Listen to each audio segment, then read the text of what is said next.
আল্লাহ আজ্জা জাল্লার ডিজাইনে একটি সমস্যা হয়তো 20টি সমাধানের পথ উন্মুক্ত করে দেয়, আরো অগণিত সমাধানের পথ খুলে দেয়। এজন্য ওই স্বস্তিদায়ক বিষয়গুলো আসার জন্য এই সমস্যাটি ঘটার দরকার ছিল। এটি আল্লাহর বিজ্ঞ ডিজাইনের অংশ। আমরা হয়তো তা শনাক্ত করতে পারি না। অন্য কথায়, হ্যাঁ, আমার মন বলছে আমি সমস্যার মধ্যে দিয়ে যাচ্ছি, কিন্তু এই সমস্যার মধ্য দিয়ে আল্লাহ আমার জীবনে স্বস্তি নিয়ে আসছেন নিশ্চিতভাবেই। শুধু আমাকে সেটা খুঁজে পেতে হবে। খুতবা কোরআনের একটি আয়াত নিয়ে, যা আল্লাহ আজ্জা জাল্লা দুইবার উল্লেখ করেছেন সূরা ইনশিরার মাঝখানে। একে সূরা শারহ বলা হয়। আল্লাহ বলছেন, ফা ইন্না মাআল উসরি ইউসরা, ইন্না মাআল উসরি ইউসরা। সাধারণত এর অনুবাদ করা হয় কষ্টের সাথেই স্বস্তি আছে, নিঃসন্দেহে কষ্টের সাথেই স্বস্তি আছে। এই আয়াতের গড়পড়তা এটাই অনুবাদ। তবে সবার আগে কিভাবে ছোট ছোট সূরাগুলোকে কদর করতে হয় সে ব্যাপারে আমি কিছুটা আলোকপাত করতে চাই। আপনাদের অনেকেই এই সূরাটি মুখস্থ করেছেন। এটা ইসলামের খুবই সুন্দর একটা শিক্ষা এবং আমাদের জীবনের জন্য সুন্দর একটা শিক্ষা। আল কোরআনের কিছু কিছু ছোট সূরার মাঝে গভীরতম শিক্ষা লুকিয়ে আছে। আল্লাহ সুবহানাহু ওয়া তাআলা তার অপরিসীম প্রজ্ঞা থেকে সূরাগুলোকে সংক্ষিপ্ত রেখেছেন যেন মানুষ সহজে এগুলো মুখস্থ করতে পারে এবং এগুলো থেকে জীবনের জন্য সবচেয়ে শক্তিশালী কিছু শিক্ষা সহজে মনে রাখতে পারে। আল্লাহ সুবহানাহু ওয়া তাআলা এমন একটি সময়ের কথা বর্ণনা করছেন যখন রাসূলুল্লাহ সাল্লাল্লাহু আলাইহি সাল্লাম তার জীবনের কঠিন একটি সময়কাল অতিবাহিত করছিলেন। প্রথম দিকে তিনি যখন দ্বীনের দাওয়াত প্রচার করছিলেন, বেশিরভাগ মানুষ এই দাওয়াত শোনার প্রতি আগ্রহী ছিল না। হুদায়বিয়ার সন্ধি পরবর্তী সময়কালের মতোও ছিল না, যখন দলে দলে মানুষ ইসলামের সুশীতল ছায়াতলে আশ্রয় নিচ্ছিল। নবুয়তি মিশনের প্রথম দিকে মানুষ তার জন্য কাজটা অনেক কঠিন করে তুলেছিল। যে কেউ রাসূলুল্লাহ সাল্লাল্লাহু আলাইহি সাল্লামের দাওয়াত গ্রহণ করত, সুফাহা তথা বোকা বলা হতো, বুদ্ধিহীন বলা হতো, অথবা বলা হতো তিনি এদেরকে বোকা বানিয়েছেন। কেউ ইসলাম গ্রহণ করলেই তাকে এই সমস্ত অভিযোগে অভিযুক্ত করা হতো। ঠিক সেই সময় আল্লাহ আজ্জা জাল্লা এই গভীর অর্থপূর্ণ সূরাটি নাজিল করেন এবং তাকে স্মরণ করিয়ে দেন আল্লাহ সর্বদা তার প্রতি অনুগ্রহ করে যাচ্ছেন। কোরআনের বিভিন্ন জায়গায় বিভিন্ন ধরনের অনুগ্রহের কথা উল্লেখ করা হয়েছে। যেমন অন্য একটি সূরায় আল্লাহ বলেন, আলাম ইয়াজিদিকা ইয়াতীমান ফাআওয়া, আল্লাহ কি আপনাকে ইয়াতীম হিসেবে পাননি, অতঃপর তিনি আপনাকে আশ্রয় দিয়েছেন। ওয়াজাদাকা দাল্লান ফাহাদা ওয়াজাদাকা আইলান ফাআগনা, আল্লাহ বলেন তিনি আপনাকে পথ খুঁজতে থাকা অবস্থায় পেয়েছেন। তিনি আরো বলেন তিনি আপনাকে নিঃস্ব পেয়েছিলেন এবং তিনি আপনাকে সম্পদশালী করে দিয়েছেন, অর্থাৎ খাদিজা রাদিয়াল্লাহু তাআলা আনহার সাথে বিয়ের মাধ্যমে। কিন্তু এই সূরায় আল্লাহ আজ্জা জাল্লা ভিন্ন রকম একটি অনুগ্রহের কথা বর্ণনা করছেন, গভীর একটা অনুগ্রহ। আল্লাহ আজ্জা জাল্লা বলেন, আলাম নাশরাহ লাকা সাদরাক, আমি কি আপনার জন্য আপনার বক্ষ সম্প্রসারিত করিনি। আরবি ভাষায় বক্ষ সম্প্রসারণ মানে প্রশান্তিতে থাকা, শান্ত থাকা। রাসূলুল্লাহ সাল্লাল্লাহু আলাইহি সাল্লাম সহজ কোনো পরিস্থিতিতে ছিলেন না। তার আশেপাশে সবাই তার বিরুদ্ধে সমানে অভিযোগ করে যাচ্ছিল, নয়তো তাকে শারীরিকভাবে আক্রমণ করতে চাইতো। তার নিজের গোত্রের লোকেরাও তাকে পরিত্যাগ করেছিল। কোনো কিছুই তখন সহজ ছিল না। তবু আল্লাহ বলছেন এই সব প্রতিকূল পরিস্থিতিতেও আপনার প্রতি সবচেয়ে বড় অনুগ্রহ হলো আপনার বক্ষ সম্প্রসারিত করা হয়েছে, আপনি প্রশান্তিতে আছেন। তারপর আল্লাহ আজ্জা জাল্লা বর্ণনা করেন কিসের শান্তি, ওয়াদা'না আনকা উযরাক, তিনি বোঝা দূর করে দিয়েছেন। এই আয়াতে বোঝা বলতে কি বোঝানো হয়েছে তা নিয়ে ওলামারা অনেক মন্তব্য করেছেন। তার থেকে একটি ব্যাপারে আজকের খুতবায় আলোচনা করব।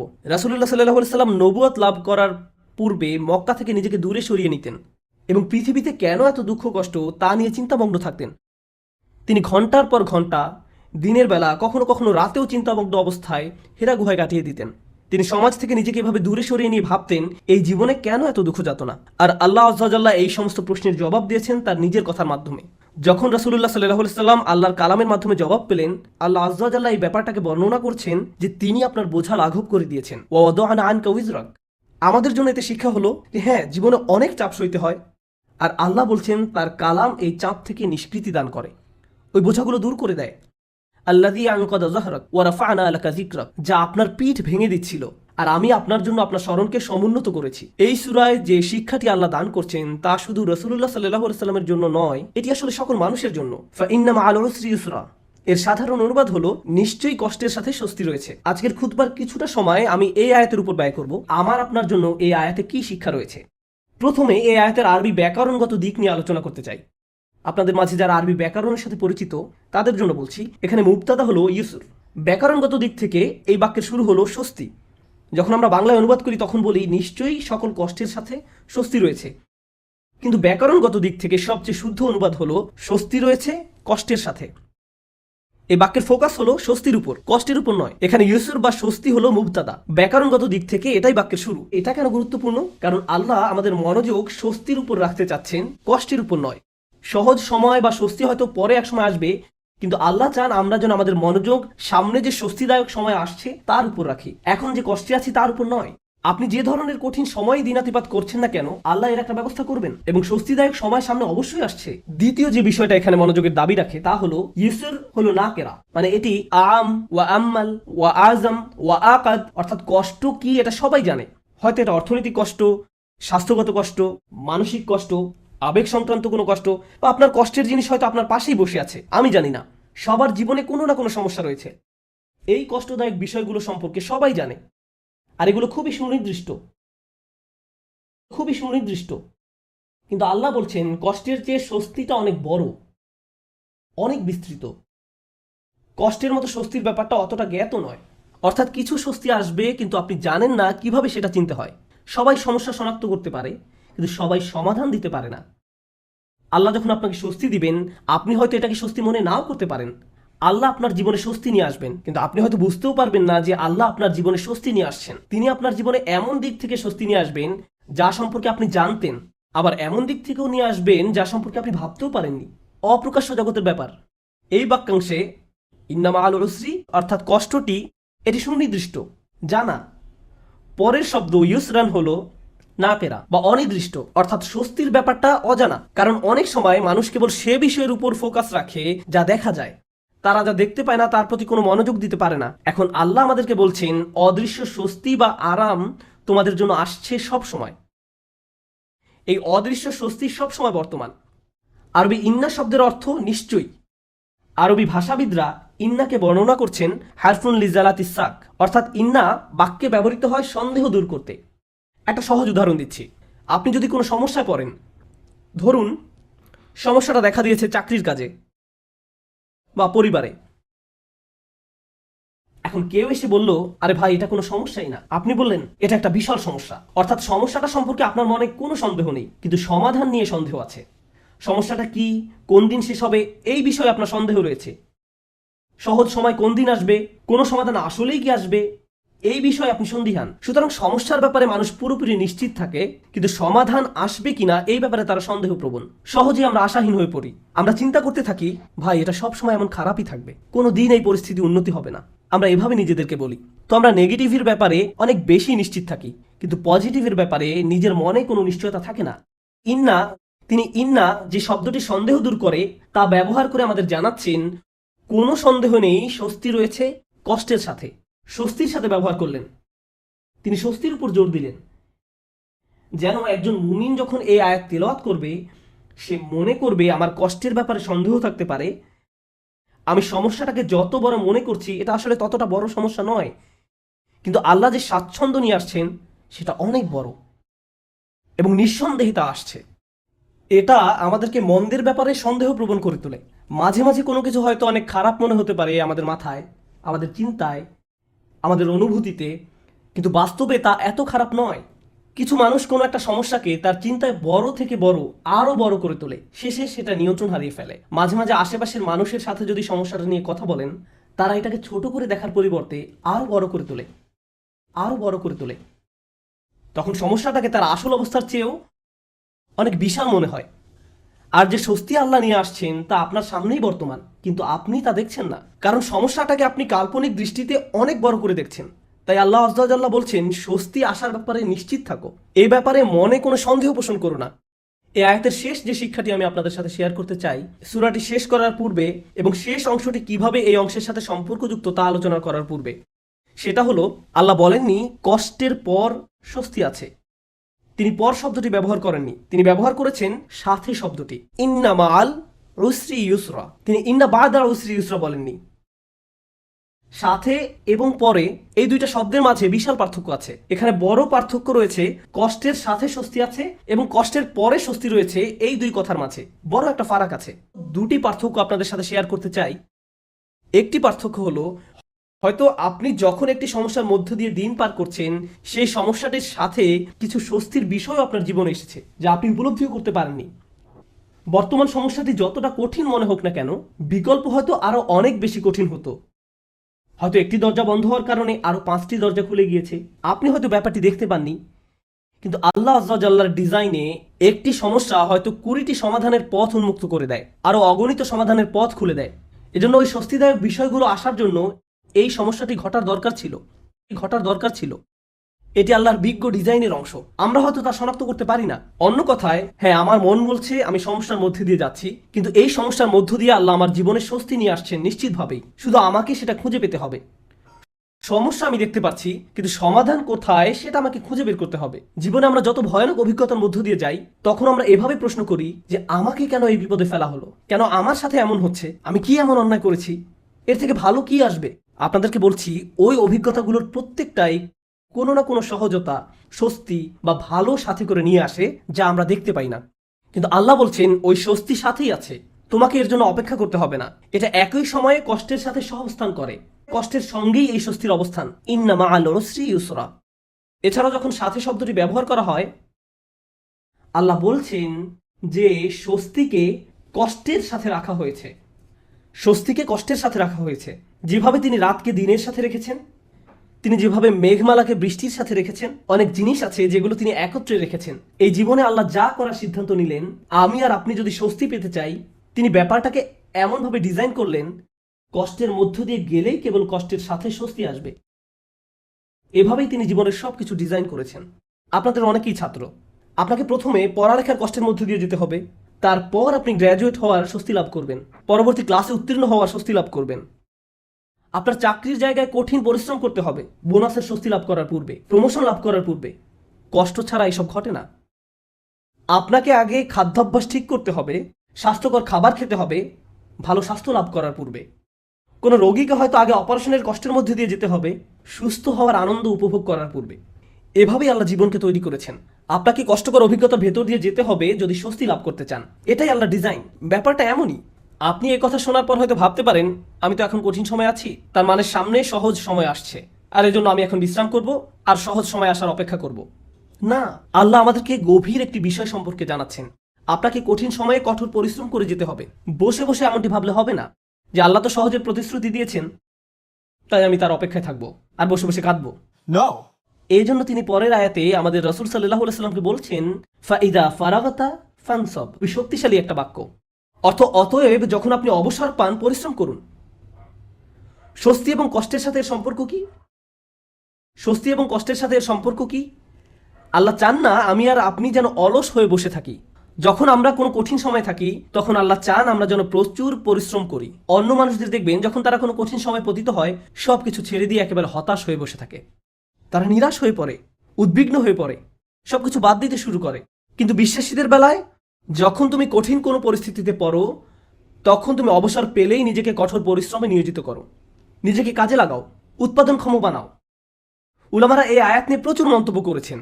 যখন দাওয়ার কাজ থেকে অবসর পান, তখন নিজেকে ইবাদতের কঠোর পরিশ্রমে নিয়োজিত করুন। ইবাদত থেকে অবসর পাওয়ার পর দাওয়ার কাজে আত্মনিয়োগ করুন। রাসূলুল্লাহ সাল্লাল্লাহু আলাইহি সাল্লামকে বলা হচ্ছে, এক কাজ থেকে অবসর পাওয়ার পরে অন্য কাজে নিজেকে ব্যস্ত রাখুন। আমার আর আপনার জন্য প্রশ্ন হলো, কত সময় আমরা অপচয় করি এমনটা ভেবে যে জীবন কত দুর্বিষহ।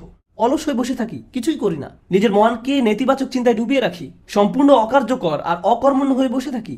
অথচ আল্লাহ বলছেন, তোমার হাতে অনেক বেশি অবসর সময় আছে আর তুমি এই সময়ে কোনো কাজেই লাগাচ্ছ না। যখন আপনি নিজেকে কোনো পরিশ্রমে নিয়োজিত না করেন, তার মানে আপনি কষ্টকে জেতার সুযোগ দিচ্ছেন। আয়াতটা শুরু হয়েছে ফা অক্ষর দিয়ে, ফা সাবাবিয়া, অর্থাৎ অতএব। তুমি যেহেতু স্বস্তি কামনা করো, তাই তোমার নিজেকে পরিশ্রমে নিয়োজিত করতে হবে। এটা শেখার ফলে তোমার উচিত নিজেকে পরিশ্রমে নিয়োজিত করা। তাই আমার আর আপনার উচিত একটি অর্থপূর্ণ এবং প্রোডাক্টিভ জীবনযাপন করা। মাঝে মাঝে জীবনে অতিরিক্ত চাপের কারণে আমরা ভেঙে পড়ি। আমরা সহজেই একেবারে ভেঙে পড়ি, দুঃখ, হতাশায়, উদ্বেগ বা উৎকণ্ঠায়। এরকম হওয়া দোষের কিছু নয়, কিন্তু আমাদেরকে শিখতে হবে কিভাবে আল্লাহর কিতাবের মাধ্যমে এই কষ্টকর অভিজ্ঞতার সময় মানসিক শক্তি অর্জন করব। রাসূলুল্লাহ সাল্লাল্লাহু আলাইহি সাল্লাম যেসব কাজে নিজেকে ব্যস্ত রাখতেন, তা ছিল দুই রকমের। এটা মনে রাখতে চেষ্টা করুন। দুই ধরনের কাজ আছে যা আপনাকে ব্যস্ত রাখতে পারে। আমি আপনাদের জন্য তৃতীয় আরেকটি যুক্ত করব। রাসূলুল্লাহ সাল্লাল্লাহু আলাইহি সাল্লাম হয় এমন কোনো কাজে নিজেকে ব্যস্ত রাখতেন যাতে আল্লাহকে খুশি করত, অথবা তিনি এমন কোনো কাজে ব্যস্ত থাকতেন যা আল্লাহর কোনো সৃষ্টির উপকার করত। তিনি হয় শুধু আল্লাহর জন্য কিছু করতেন, নামাজ পড়া, জিকির করা, এই কাজগুলো ছিল শুধু আল্লাহর জন্য, অথবা তিনি কাউকে সাহায্য করতেন, তিনি কাউকে পথ দেখাতেন, শিক্ষা দিতেন, এমনকি তিনি মানুষকে জীবিকা উপার্জনের জন্য সাহায্য করতেন। এভাবে তিনি অন্য মানুষদের সব ধরনের সাহায্য করতেন। এখন আপনি নিজেকে প্রশ্ন করুন, এই দুই ধরনের কাজের কোনটি আপনি করছেন? আমি কি এমন কিছু করছি যা আল্লাহকে খুশি করছে, বা আমি কি এমন কিছু করছি যা কারো জীবনে স্বস্তি নিয়ে আসছে? মূলত আল্লাহ অন্য একটি সূরায় রাসূলুল্লাহ সাল্লাল্লাহু আলাইহি সাল্লামকে এই কাজগুলো সম্পর্কে বলেছেন, ফাআম্মাল ইয়াতীমা ফালা তাকহার ওয়া আম্মাস সাইলা ফালা তানহার ওয়া আম্মা বিনি'মাতি রাব্বিকা ফাহাদ্দিস। সুতরাং আপনি এতিমদের প্রতি কঠোর হবেন না, আর ভিক্ষুককে আপনি ধমক দিবেন না। কিন্তু আপনি যখন অতিরিক্ত চিন্তা করতে থাকবেন নিজের সমস্যাগুলো কতটা খারাপ, জীবনটা কেমন দুর্বিষহ, কিভাবে সবকিছু তার গতিপথ হারিয়ে ফেলছে, কোনো কিছুই কোনোদিন ঠিক হবে না, তাহলে নিজের মাঝে আপনি অতিরিক্ত ডুবে আছেন, আপনি নিজেকে নিয়েই পড়ে আছেন। এভাবে নিজেকে নিয়ে পড়ে থাকলে আল্লাহর সাহায্য আসে না, এভাবে আল্লাহর সাহায্য আসে না। আল্লাহ বলেন, ওয়া ইলা রব্বিকা ফারগব, এবং আপনার পালনকর্তার প্রতি মনোনিবেশ করুন। আমি আর আপনি যে সমস্যাগুলোর মাঝে দিন পার করছি, আজ সেগুলোকে অনেক বেশি, অনেক বড় বলে মনে হয়। সমস্যা ছাড়া আর কিছু নিয়ে আমরা ভাবতে পারি না, কিন্তু একটু সামনে এগিয়ে চিন্তা করলে বুঝবেন আমরা সবাই একটা গন্তব্যের উদ্দেশ্যে ছুটছি, আর সেই গন্তব্যটি হলো আল্লাহর সাক্ষাৎ। ওয়া আন্না ইলা রব্বিকাল মুনতাহা। যদি এই ব্যাপারটা ভুলে যান যে আপনি একটি রেলগাড়ির ভিতরে আছেন, বুঝতে পারেন বা না পারেন আপনি আল্লাহর দিকে ছুটে চলছেন, আপনি কিন্তু নিশ্চলভাবে দাঁড়ানো অবস্থায় নেই। আপনার সমস্যাটি জীবন থামিয়ে দেয়নি, জীবন এখনো এগিয়ে চলছে। আমার আপনার আল্লাহর সাথে দেখা হবেই। আপনি যখন বুঝবেন আমি যাই করি না কেন এই ভ্রমণ থামানোর কোনো উপায় নেই, তখন আপনার পক্ষে নিজের গন্তব্যের প্রতি মনোনিবেশ করা অনেক সহজ হবে। এই মুহূর্তে আমি যে এলাকা অতিক্রম করছি, যে সমস্যাপূর্ণ এলাকা অতিক্রম করছি, একসময় এটা পার হয়ে যাবে, কারণ এটা আমার গন্তব্য নয়। আমার গন্তব্য হলো আল্লাহ আজ্জা ওয়া জাল্লা। এভাবে নিজের মাথায় একটা চিত্র তৈরি করুন। মনে করুন একটি পথ দিয়ে কোথাও যাচ্ছেন, আর পথিমধ্যে কোনো জায়গায় প্রচন্ড দুর্গন্ধ নাকে এসে লাগলো। যদি চলতে থাকেন গন্ধটা একসময় চলে যাবে, এটা সব সময় আপনার সাথে থাকবে না। চলতে থাকলে একসময় ভালো একটা জায়গায় এসে উপনীত হবেন। আপনাকে হয়তো ভয়ঙ্কর কোনো অঞ্চলও অতিক্রম করতে হতে পারে, আপনি চলতে থাকলে ওই অঞ্চলও পার হয়ে যাবেন। জীবনটা এমনই, আমাদেরকেও এভাবে জীবনের সমস্যাগুলো অতিক্রম করে যেতে হবে। আর আল্লাহ আজ্জা ওয়া জাল্লা বলছেন, আপনার আমার জীবনের প্রতিটি ভ্রমণেরই একটি উদ্দেশ্য আছে। আমাদের নিজেদের শুধু একটি প্রশ্ন করতে হবে, আমরা কি পরিশ্রম করছি? দিন শেষে আমরা কি করছি? তৃতীয় যে ব্যাপারটি নিয়ে আজ কথা বলবো, আগে আমি বলেছিলাম মহানবী সাল্লাল্লাহু আলাইহি সাল্লাম হয় আল্লাহর সন্তুষ্টির জন্য কিছু করতেন, নতুবা তার সৃষ্টির উপকারার্থে কিছু করতেন। আর আমাদের বেলায় দিনের অধিকাংশ সময় আমরা আত্মসেবায় ব্যয় করি। অবশ্যই আমাদের বিভিন্ন জিনিসের প্রয়োজন রয়েছে, আমাদের খাবারের দরকার, পোশাক পরিচ্ছদ প্রয়োজন, চাকরি বাকরি করতে হবে, কিন্তু অবসর সময় আমি কি করি? আয়াতটি কিন্তু আপনার দিনের 24 ঘন্টা সময় নিয়ে কথা বলছে না, আয়াতটি আপনার ফ্রি সময় নিয়ে কথা বলছে। আচ্ছা ঠিক আছে, আপনার এক্ষেত্রে কিছুই করার নেই, আপনাকে ভোর 5টায় ঘুম থেকে উঠতে হয়, 6টার মধ্যে অফিসে পৌঁছতে হয়, এবং সন্ধ্যা 6টা পর্যন্ত অফিস করতে হয়, 7:30 পর্যন্ত ট্রাফিক জ্যামে আটকা থাকতে হয়। ঠিক আছে, কোনো সমস্যা নেই, আপনার কোনো অবসর নেই। কিন্তু যখন অবসর পান তখন কি করে সময় পার করেন? যখন ফ্রি থাকেন সে সময় কি করেন? আল্লাহ আপনার জীবনে সহজ সময় আনবেন কিনা তা নির্ভর করে আপনার অবসর সময় আপনি কি করেন তার উপরে। অবসর সময়ের কর্মকাণ্ড তা নির্ধারণ করবে। আপনি নিজের প্রতি সৎ থেকে আমাদেরকে প্রশ্ন করতে হবে, অবসর পেলে আমরা কি করি? আর আমাদের ছেলে মেয়েদের কিভাবে অবসর কাটাতে শেখাই? যখনই তারা একটু ফ্রি সময় পায় ভিডিও গেম খেলা শুরু করে, যখনই তারা একটু ফ্রি সময় পায় টিভি ছেড়ে দেয়। আমরা উপকারী কিছু করছি না, আমরা প্রোডাক্টিভ কিছু করছি না। একটু সময় পেলে আমরা স্বার্থপর বিনোদনে ব্যস্ত হয়ে পড়ি, স্বার্থপর ভোগবিলাসে যুক্ত হয়ে পড়ি। মাথার মধ্যে শুধু এই চিন্তাগুলো ঘুরপাক খেতে থাকে, দুপুরে কি খাবো, রাতে কি খাবো, কোন সিনেমাটা দেখবো। কিছু দেখতে চাও, কিছু খেলতে চাও, দিন রাত সারাক্ষণ শুধু বিনোদন, ভোগবিলাস আর অর্থহীন রঙ্গরসে ডুবে থাকা। আমাদের জীবন এমনই হয়ে গিয়েছে। কিভাবে এটা ফানসাব? এটা ফানসাব নয়, আল্লাহর এই নির্দেশে ফাইজা ফারাগতা ফানসাব। কোনো ব্যক্তি যদি এভাবে আমোদ প্রমোদের মাঝে নিজেকে হারিয়ে ফেলে তখন কি হবে জানেন? এগুলো তার জীবনকে আরো কঠিন করে তুলবে। আমি বলছি না আপনি কোনো কিছু খেলতে পারবেন না বা কোনো ধরনের বিনোদন করতে পারবেন না। আমি জানি এটা গ্রীষ্মের সময়, স্কুল ছুটির কারণে বাচ্চারা এখন খেলাধুলা করতে চায়, এটা ঠিক আছে, কিন্তু তাদেরকে একই সাথে শেখাতে হবে কিভাবে সময়ের উত্তম ব্যবহার করতে হয়। তারা এটা শিখতে পারবে না যদি তারা আপনার কাছ থেকে না শেখে। আমরা যদি অবসর সময় পেলে অপচয় করা শুরু করি, অর্থহীন কাজে নষ্ট করে ফেলি, উপকারী কোনো কাজে সময় ব্যয় না করি, তাহলে তারাও এই অভ্যাস আমাদের কাছ থেকে আয়ত্ত করবে। আমরা দৃষ্টান্ত রেখে যাচ্ছি, আমরা আমাদের আচার আচরণকে তাদের জন্য অনুকরণীয় হিসেবে উপস্থাপন করছি।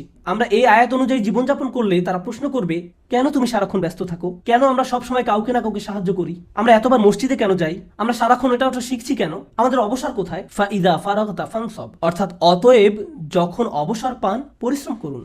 فإن مع العسر يسرا إن مع العسر يسرا فإذا فرغت فانصب وإلى ربك فارغب। নিশ্চয়ই কষ্টের সাথে স্বস্তি রয়েছে। এই নির্দেশগুলো আল্লাহ আমাদের মহানবী সাল্লাল্লাহু আলাইহি সাল্লামকে প্রদান করেছিলেন। এই বিষয়গুলোর উপর ফোকাস করতে তাকে নির্দেশ দেওয়া হয়েছিল সাল্লাল্লাহু আলাইহি সাল্লাম। আমরা যদি আমাদের জীবনকে উন্নত করতে চাই, আমাদেরকেও এই শিক্ষাগুলো নিজেদের জীবনে বাস্তবায়ন করতে হবে। আমাদের সবারই জীবনে কোনো না কোনো সমস্যা রয়েছে। একটি সমস্যার সবচেয়ে বড় কঠিন দিক কোনটি? সমস্যার বাহ্যিক দিক মোকাবেলা করা সবচেয়ে কঠিন নয়, সবচেয়ে কষ্টকর ব্যাপারটি ঘটে আমাদের হৃদয়ে।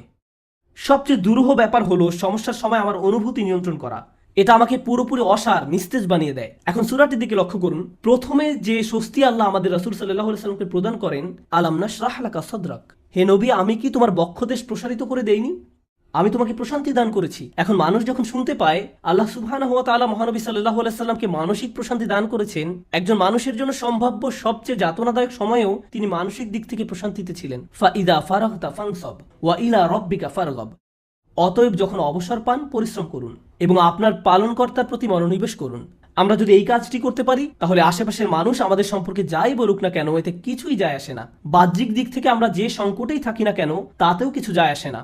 আমরা মানসিক দিক থেকে দারুণ প্রশান্তিতে থাকবো। অন্য সবাই তো কাঁদবে, নার্ভাস হয়ে থাকবে, কিন্তু আপনি নিজেকে প্রশান্ত পাবেন, কারণ আপনি এই মহাসত্য অনুযায়ী পথে চলেছেন। আমি দোয়া করি আল্লাহ আজ্জা ওয়া জাল্লা যেন আমাদের সবার অন্তরে প্রশান্তি দান করেন। আল্লাহ আজ্জা ওয়া জাল্লা আমাদেরকে ওই সমস্ত মানুষদের অন্তর্ভুক্ত করুন আল্লাহর করুণায় যাদের হৃদয় উন্মুক্ত হয়ে পড়েছে এবং বক্ষ প্রসারিত হয়েছে। আমি দোয়া করি আল্লাহ আমাদের দৃঢ় মনোবলওয়ালা মানুষদের অন্তর্ভুক্ত করুন যেন আমরা আমাদের সময়ের সর্বোত্তম ব্যবহার করতে পারি এবং এর ফলে আল্লাহ আজ্জা ওয়া জাল্লা আমাদের জীবনের কষ্টের চেয়েও বহু গুণ বড় স্বস্তি নিয়ে আসেন। বারাকাল্লাহু লি ওয়া লাকুম ফিল কুরআনিল হাকিম ওয়া নাফা'নি ওয়া ইয়্যাকুম বিল আয়াতি